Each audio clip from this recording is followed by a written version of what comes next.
ஒரு முதலமைச்சர், ஒரு 3-4 அதிகாரிகள் வைத்து தான் அரசாங்கம் நடக்குது, அவ்வளவுதான். ஒரு 4 வியாபாரிகளை கூட சேர்த்து வச்சிருக்கிறாங்க. வியாபாரிகள்னா யாரு?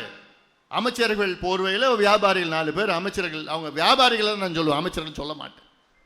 எல்லாத்தையும் கூறு போட்டு காசுக்காக வித்து வித்து வித்து வித்து நாசப்படுத்தி கொண்டு. அல்ல நம்பர் 1 யாருன்னா எத்திராஜுலு வஜ்ரவேலு என்கின்ற ஏவா வேலு.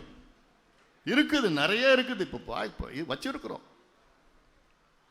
அவருக்கு இந்த சமுதாயம் பார்த்தாலே அப்படியே வைத்தெரிச்சல்.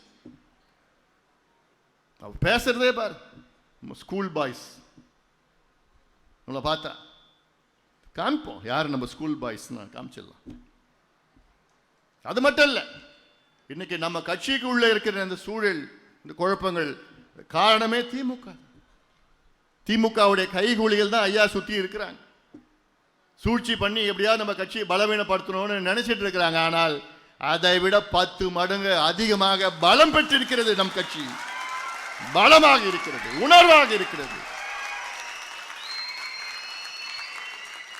இந்த ஒரு காரணம் போதும் திமுகவை வீட்டுக்கு அனுப்புவது. இந்த ஒரு காரணம் போதும். பார்த்துக்கலாம், நானும் தயாரா இருக்கிறேன். உறுதியாக ஆட்சி மாற்றம் நடக்கும். ஆனால் தான் நாம் நல்ல கூட்டணிக்கு நாம் சென்றிருக்கின்றோம். நீங்கள் விரும்பிய கூட்டணிக்கு நாம் சென்றிருக்கின்றோம். வெற்றி கூட்டணி நம்முடைய கூட்டணி. அனைத்து இந்திய அண்ணா திராவிட முன்னேற்ற கழகம் தலைமையிலான தேசிய ஜனநாயக கூட்டணி வெற்றி கூட்டணி. உறுதியாக நாம் வெற்றி பெறுவோம். உறுதியாக நாம் வெற்றி பெறுவோம்.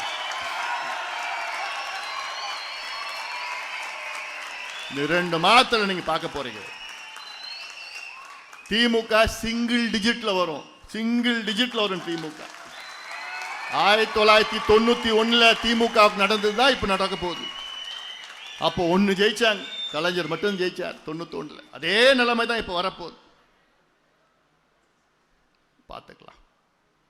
ஏன்னா அந்த அளவுக்கு மக்கள் எல்லாம் கோபத்தில், ஆத்திரத்தில் இருக்கிறாங்க, கொந்தளிப்பா இருக்கிறாங்க. குறிப்பா பெண்கள், பெற்றோர்கள், இளைஞர்கள். நாங்கள் ஆட்சிக்கு வந்தா 5.5 லட்சம் அரசு வேலைகளை நாங்கள் உருவாக்குவோம், வேலை வாய்ப்பை நாங்கள் கொடுப்போம். 5.5 லட்சம். யாரு? ஸ்டாலின் அவர்கள் சொன்னது. நேற்று சொல்றார் வேலை வாய்ப்பை இவர் கொடுக்கிறாராம். ஒரு 30,000 பேருக்கு கொடுத்தார். மொத்தம் பார்த்தா 94,000 பேருக்கு கொடுத்துருக்காங்க, வேலை கொடுத்துருக்காங்க. 5 ஆண்டு காலத்தில் வெறும் 94,000 பேருக்கு அரசு வேலைகள்.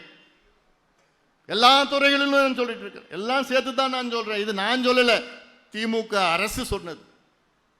ஆனால் சத்தியம் கொடுத்தது 5.5 லட்சம் பேருக்கு அரசு வேலைகள் நான் கொடுப்போம். கொடுத்தது 94,000.